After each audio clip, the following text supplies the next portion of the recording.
నమస్తే, welcome to పొలిటెన్ media. భక్తి భాస్కర చూస్తున్న వాళ్ళందరికీ ముందుగా నమస్తే అండి.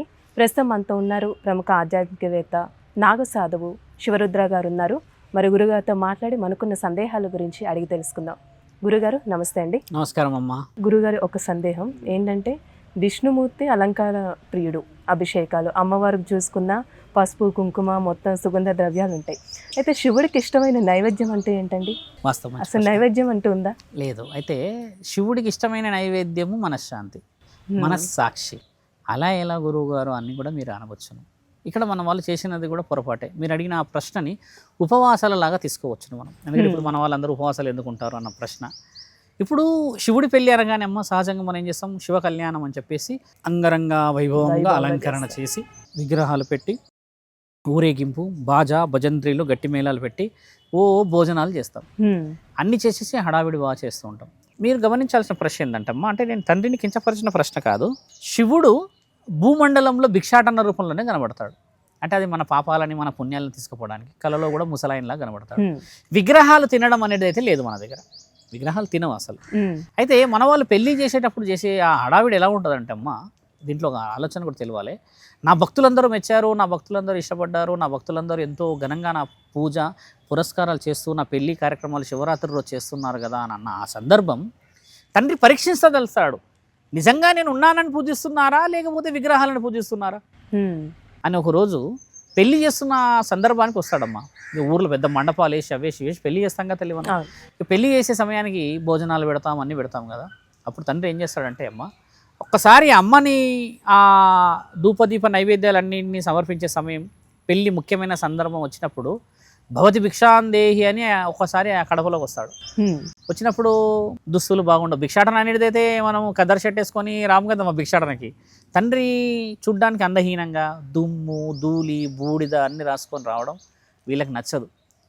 మళ్ళీ భవతి భిక్షాంది అంటే, ఏందయ్యా పెళ్లి జరుగుతుంది అక్కడ శివుడిది పార్వతులది, నీవు వచ్చి భిక్షాటన అడుగుతున్నావే, కొద్దిసేపు ఆగు అని కొంచెం గట్టిగా మాట్లాడడం తండ్రికి నచ్చదు. తండ్రి ఏమంటాడంటే, ఓహో శివపార్వతుల కళ్యాణమా, మీరు పెడుతున్న నైవేద్యం తింటారా వాళ్ళు, ఆ విగ్రహంలో ఉన్నవాళ్ళు అని అంటారు. ఏంది ఎక్కువ మాట్లాడుతున్నావు అంటారుగా సహజంగా.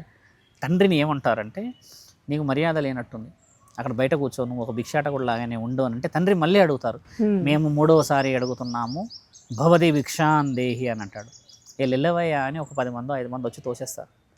తండ్రికి నైవేద్యము అమ్మకి నైవేద్యం పెట్టండి, కళ్యాణ గడియలో మీరు అనుకున్న విధంగా జరగనిది మేము పెట్టలేము అని అంటే తండ్రి ఏమంటాడంటే, నిజముగా వచ్చిన ఆకలితో ఉన్నవాడి కడుపు చూడలేని మీరు విగ్రహాన్ని ఆరాధిస్తున్న దాంట్లో విగ్రహాలకి నైవేద్యం పెడతారా?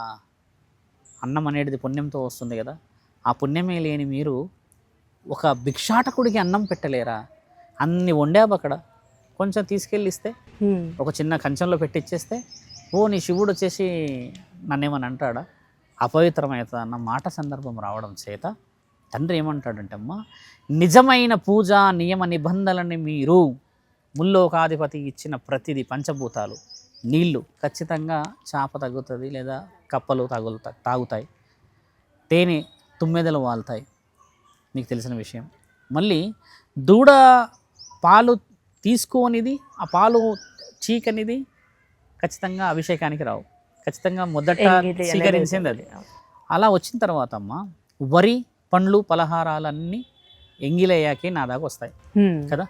ఇన్ని వచ్చిన నా దాంట్లో ఏది చూసినా ఎంగిలే అయినప్పుడు మీరు పెట్టి ఈ అన్నం పవిత్రత ఎలా అయింది అని అన్నప్పుడు తండ్రి ఇచ్చే మాట ఏంటంటే, ఏ అన్నం గురించి అయితే మీరు ఈరోజు ఏ యొక్క భిక్షాటనకుండా అయితే మీరు వెనక్కి పంపించారో, ఈరోజు ఇదే సమయం ఈ శివుడి యొక్క కళ్యాణం రోజే మీరు ఆకలితో అల్లమటిస్తురుగాక. ఆకలి విలువ తెలిసిన మీరు పరమశివుడికి సాష్టాంగ నమస్కారాలు పెట్టి మీరు ఉపవాసాన్ని దీక్షని వదులురుగాక అని పెట్టిన మహాశాపం ఇది.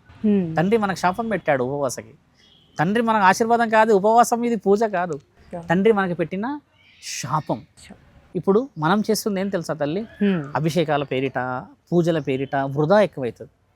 ఎంత వృధా అవుతుంది, పండ్లు పలహారాలు తేనెలు వృధా అవుతున్నాయి. కాబట్టి మీరు అడిగింది ఏంటంటే, తండ్రికి ఇష్టమైనది ఏంటంటమ్మా, కనీసము నా పూజ నా పేరు చెప్పైనైనా ఆ మెట్ల మీద ఉన్నవాడి కడుపు నింపండి. అదే కదా, నేనే ఇచ్చిన వీటన్నింటినీ మీరు నాకు మళ్ళీ ఇస్తున్నారా?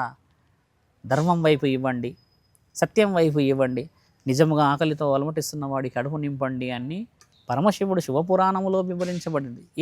ఎందులో రాయబడలేదు ధూపదీప నైవేద్యాలు దేవుళ్ళు స్వీకరిస్తారని. దేవుళ్ళు ఎలా స్వీకరిస్తారు తెలుసా అమ్మ? కలియుగంలో నైవేద్యం ఇలా పెట్టావు గాను, ఇలా అంటావు కదా, ఇలా అనడమే దేవుళ్ళు స్వీకరించేది. ఎందుకంటే వాళ్ళు సూక్ష్మ రూపంలో ఆ గాలి రూపంలోనే స్వీకరిస్తారు, తినరు వాళ్ళు. ఇది మన కలియుగం. నీకు తెలియకుండా ఇలా అంటాను, ఇలా ఎందుకు అనాలి? మరి ఇట్లా పెట్టి తింపొచ్చుగా. అవును. చాలామంది అంటూ ఉంటారు వెనకాల నుంచి, ఎందుకంటున్నారంటే అమ్మ అయినా మీరు ఇలా అన్నప్పుడు అందులో పవిత్రత, అందులో మీరున్న నిజమైన కల్మషం లేనిదా అని చూసి స్వీకరిస్తాడు. ఇప్పుడు మీరు అడిగిన దాంట్లో అమ్మ ఏది పెడితే తండ్రి మెప్పిస్తాడో మీరు కామెంట్ల రూపంలో అడగండి. మనస్సాక్షితో పెట్టేదే నిజమైన మహాభిక్ష. కాబట్టి ఈసారన్నా ఎందరో ఎదురు చూస్తుంటారు, అలా కడుపు నింపుదాం.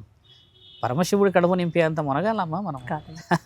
కాబట్టి ఒక సాధు ధర్మం ఏంటంటే అమ్మ, తండ్రికి పూజ చేద్దాం. ఎన్నిసార్లు అడుగుతావు ఆ శివలింగాన్ని? 1000 సార్లు అడుగుతారు. ఒకసారి గడిగితే సరిపోదా? మమ అని అనుకోండి అని అంటారు, అంటే సరిపోదా? అలా కాదు, మనమే గడగాలి దాన్ని. అదొక తృప్తి వాస్తవం. కానీ ఎందుకు వృధా చేసే తృప్తి?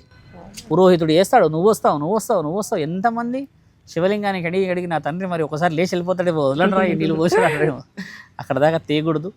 మహాముఖంటి మాటగా చెప్పేది ఏంటంటే అమ్మ, ధర్మం ఎప్పుడు స్థాపించబడుతుందంటే నువ్వు నిజంగా ఆకలితో ఉన్నవాడి కడుపు నింపినప్పుడు, నిజంగా ఆపదలో ఉన్నవాడిని ఆదుకున్నప్పుడే నిజంగా దేవుడు ఉన్నాడు అంటారు. నువ్వు సాయం చేసావనుకో తల్లి, నాకు నిజంగా నాకు ఆపద ఉంటే కనబడని దేవుడు ఇలా కనబడతాడు అంటారు కదా. ఇప్పుడు నాకు అవసరమే లేదు, నిన్ను మోసం చేసినాను, నాకు అయినా డబ్బులు ఇచ్చావనుకో, నేనేమంటారు తెలుసా? పిచ్చోడు అంటారు పక్కకెళ్ళి. ఈవిడకి ఇంత లేదు, తెలివి లేదు అంటారు. కాబట్టి ఏంటంటే అమ్మ, దేవుడు ప్రత్యక్షంగా కలియుగంలో కనబడాడు, ఏదో ఒక రూపంలో కనబడతాడు. ఆ రూపమే మన మనస్సాక్షి తల్లి. నీ సోల్ పర్ఫెక్ట్ లేకుండా నువ్వు అవతల వ్యక్తిని ఎలా చూడగలవమ్మా? ఇదొక రాత్రి. ఈ విధంగా పండగలను చేసుకోవాలి శివరాత్రి రోజు. కాబట్టి ప్రేక్షకులందరూ కూడా చెప్పేది అంటే ఉపవాసం మంచిది, దానివల్ల నీ ఆరోగ్యాలు కొన్ని సైంటిస్టులు కూడా రుజువు చేశారు దాన్ని. ఉపవాసం ఉంటే కొన్ని నెగిటివిటీస్ పోతాయనో, లోపల బ్యాడ్ కొలెస్ట్రాల్ తగ్గుతాయనో అంటున్నారు. కాబట్టి అందరూ ఉపవాసం ఉండడం మంచిదే, కానీ ఉపవాసం అంతరార్థం తెలుసుకొని నువ్వు తినే దాంట్లో కొంచెం పక్కన ఉన్న వాళ్ళు పెట్టడం అనేది నిజమైన శివరాత్రి అని చెప్పాలమ్మా. చాలా చక్కగా తెలియసా గురుగారు. ధన్యవాదాలండి మీకు. నమస్కారం.